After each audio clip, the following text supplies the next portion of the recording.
Okay, hi everyone, guys. It's Pask here, and today I'm bringing you the 9th episode of the Fingerboarding podcast.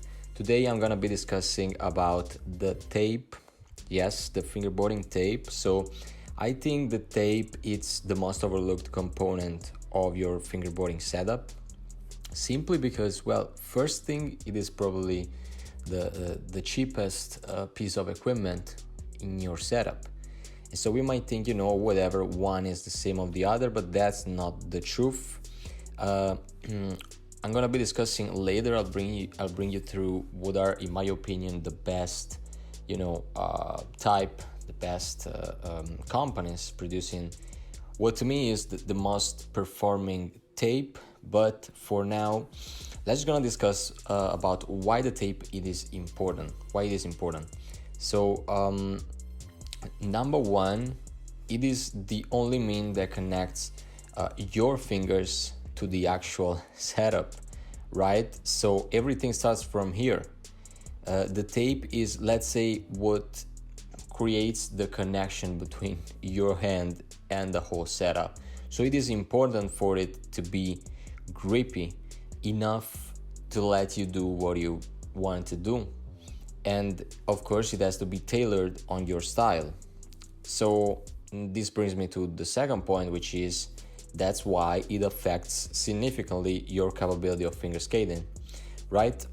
And on top of it, the amazing thing is that the performance to price ratio is extremely good, right? Because it costs nothing, but it totally enhances your setup. Even if you have a plastic finger skate right now, just buying tape would increase extremely your performance. Extremely. Just by spending, I don't know, $5 for some tape, for 3 sheets of tape is crazy. So the best performance to price ratio, extremely good. So how do we choose the tape? I think, as I said before, the main thing here is about the grip. So generally speaking, the softer it is, the grippier it will be, generally speaking. So if you have a very soft tape, it means that your hand will fall into it. Your fingers, will fall into it. So this means that you will have the best catch of your whole setup. And in terms of smoothness, instead, it is all about personal preference. All right, so for me, the extra smooth tape, the one from FBS, is the craziest, is the best out there. I've tried many others, but I think that feeling of being smooth and soft gives you a very, very great, great performance outcome. So it's just crazy. But I recommend you trying different ones, like some more rugged, let's say so, like rip tape, from Black River Ramps, which is absolutely great as well. It's all about how you feel best with which. So, okay, now let's talk about another topic, which is the many ways of styling it, right? There are some who do,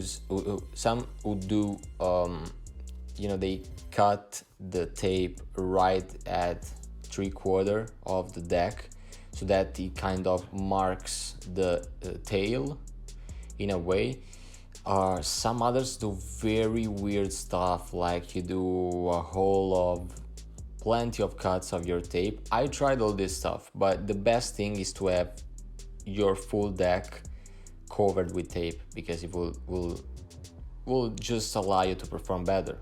Okay, but if you have hard times distinguish in this way the tail and the nose, I just recommend you doing a tiny hole, very tiny hole, in the part where lies the tail or the nose, so that you will not have to always start to check whether it is nose or tail. That's my only suggestion about it. That's it. So the slightest is the sign to recognize the better it is, because you have the more surface to finger skate on. I've seen now a thing that is becoming very common, like using no tape as well. And yeah, it's a pretty cool thing, even because some decks are extremely good even in their top lie, right?